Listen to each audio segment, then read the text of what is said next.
Halo semuanya, selamat datang di channel Cuan Extravaganza.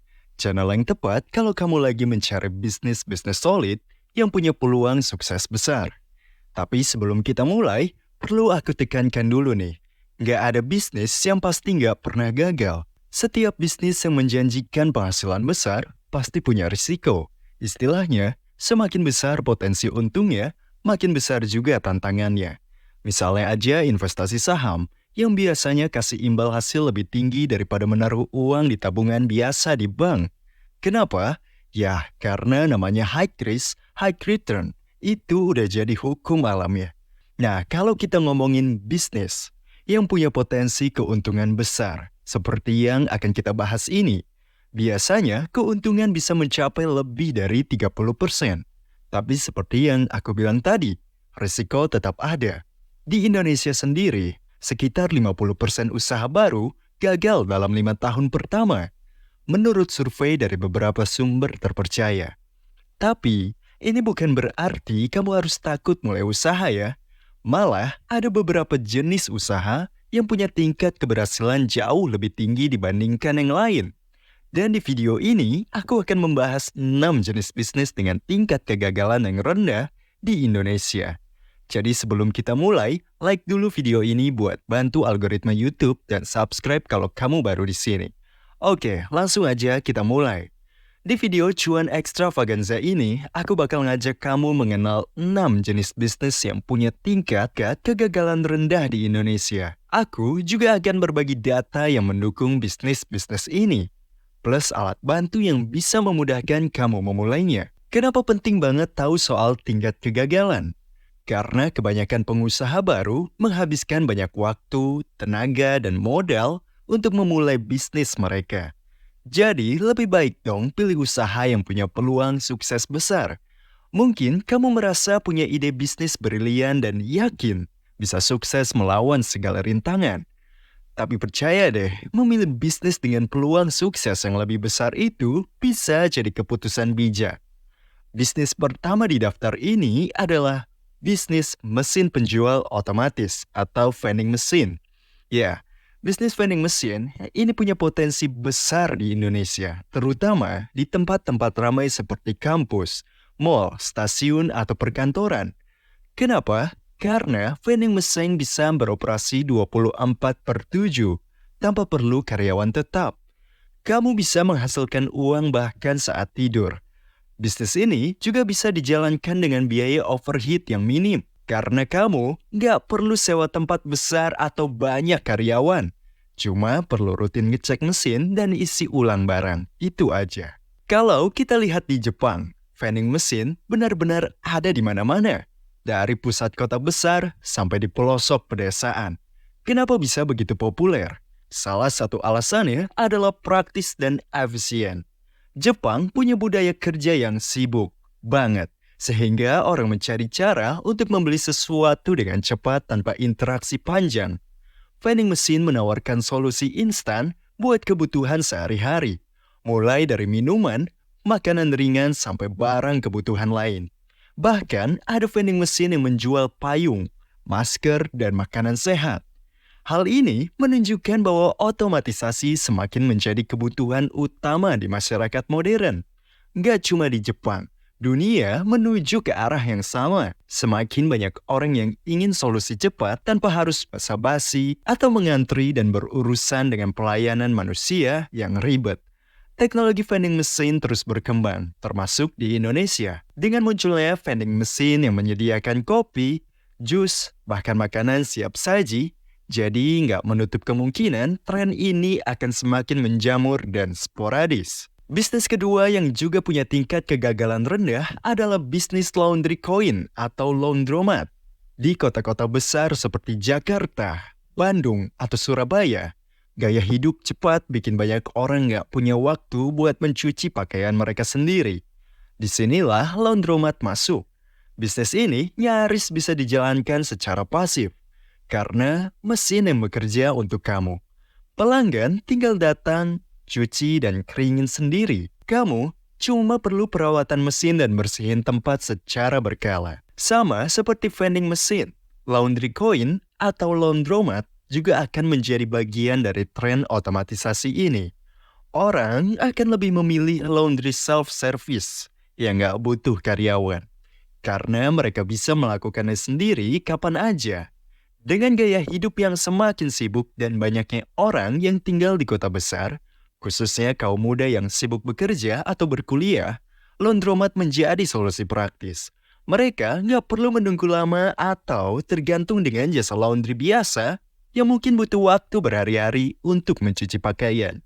Jadi, bisnis laundromat di Indonesia punya potensi besar untuk berkembang.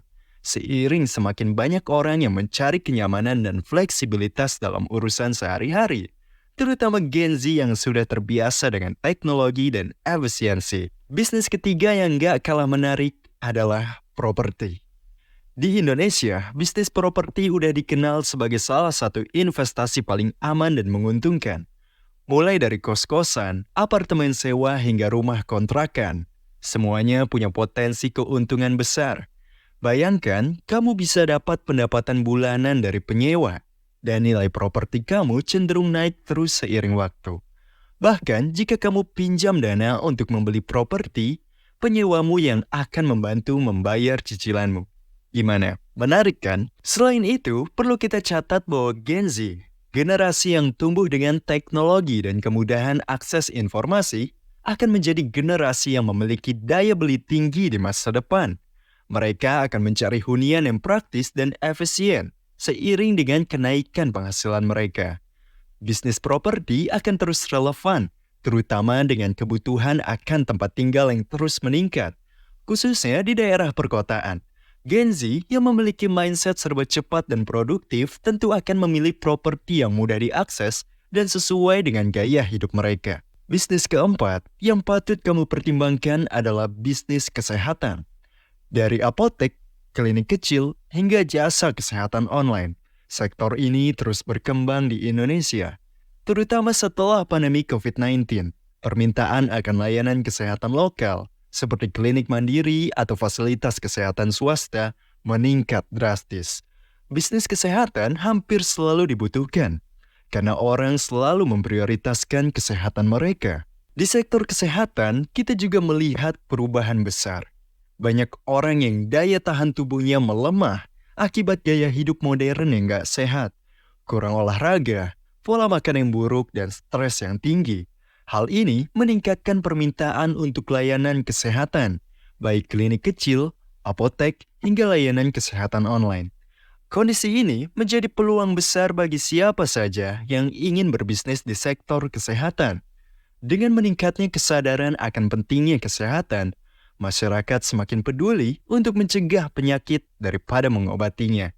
Maka dari itu, bisnis yang fokus pada kesehatan preventif dan pelayanan cepat akan semakin dicari. Bisnis kelima adalah bisnis transportasi. Di Indonesia, khususnya di kota-kota besar, permintaan akan layanan transportasi terus melonjak. Bisnis seperti rental mobil, jasa antar barang, atau bahkan ojek online bisa jadi sangat menguntungkan, terutama dengan semakin banyaknya orang yang mengandalkan jasa transportasi online. Ditambah lagi dengan meningkatnya belanja online. Jasa antar barang makin dicari dan bisnis logistik jadi salah satu yang paling berkembang. Bergerak ke bisnis transportasi, tren sekarang menunjukkan bahwa memiliki kendaraan pribadi sudah mulai dianggap kurang efisien. Banyak orang, terutama di perkotaan, memilih untuk menggunakan layanan transportasi umum atau jasa ride-hailing seperti Gojek dan Grab. Kenapa? Karena punya kendaraan sendiri seringkali menghabiskan banyak waktu dan biaya. Mulai dari biaya perawatan, bensin, hingga mengurus parkiran. Ditambah lagi, macet di kota besar bikin orang lebih memilih naik kendaraan umum atau taksi online yang lebih praktis. Bisnis transportasi yang berbasis pada efisiensi waktu dan biaya ini punya potensi besar. Apalagi dengan semakin meningkatnya volume perjalanan dan logistik di era belanja online. Bisnis keenam adalah bisnis pertanian dan agribisnis. Di negara agraris seperti Indonesia, bisnis di sektor ini punya peluang besar dan terkenal stabil. Mulai dari usaha pertanian organik, agrowisata, hingga penjualan produk hasil tani seperti buah-buahan dan sayuran segar. bisnis ini selalu punya pasar. Pertanian di Indonesia bisa bertahan lama karena pangan adalah kebutuhan dasar yang selalu dicari. Selain itu, dengan berkembangnya tren hidup saat ini, permintaan akan produk-produk organik dan sehat semakin tinggi. Di bidang pertanian, Indonesia punya peluang besar untuk menjadi pemain utama di sektor agribisnis modern. Dengan program Indonesia Emas 2045, negara ini sedang gencar-gencarnya memodernisasi sektor pertanian dengan teknologi canggih seperti pertanian pintar dan irigasi otomatis. Semakin banyak petani yang beralih ke sistem pertanian berbasis teknologi yang bisa meningkatkan produktivitas dan hasil panen sambil mengurangi penggunaan sumber daya. Jika kamu tertarik terjun ke bidang ini, ada banyak ruang untuk berinovasi dengan teknologi pertanian terbaru yang bisa menjamin masa depan pangan Indonesia. Dan yang terakhir, bisnis yang mungkin nggak kamu sangka adalah bisnis dump truck. Di daerah-daerah tambang seperti di Kalimantan atau Sumatera, bisnis penyewaan dump truck untuk mengangkut hasil tambang atau material konstruksi punya peluang besar. Selain tambang, dump truck juga banyak dibutuhkan di proyek konstruksi. Jadi pasarnya nggak cuma terbatas di sektor tambang aja. Ini adalah bisnis dengan modal besar yang bisa dimulai dari 200 jutaan untuk membeli dump truck bekas dan potensinya lebih besar. Nah, kalau kita bicara soal bisnis dump truck, di Indonesia kita punya peluang besar dengan adanya proyek pembangunan Ibu Kota Nusantara, IKN di Kalimantan. Proyek besar ini akan membutuhkan banyak sekali material konstruksi dan sumber daya untuk membangun infrastruktur kota baru. Dump truck akan sangat dibutuhkan untuk mengangkut bahan bangunan seperti tanah, batu, pasir, dan lain-lain. Jadi, ini adalah peluang emas buat kamu yang ingin memulai bisnis di sektor ini. Karena permintaan akan jasa dump truck akan terus meningkat seiring dengan percepatan proyek pembangunan tersebut. Oke, itu dia 6 jenis bisnis yang punya peluang sukses besar di Indonesia. Yang perlu kamu ingat, bisnis yang sukses itu adalah yang bisa menyelesaikan masalah orang lain.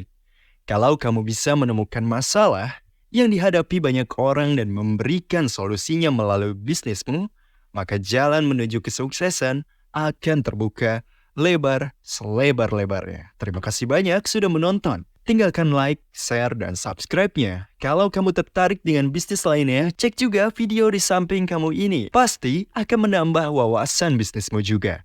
Terima kasih.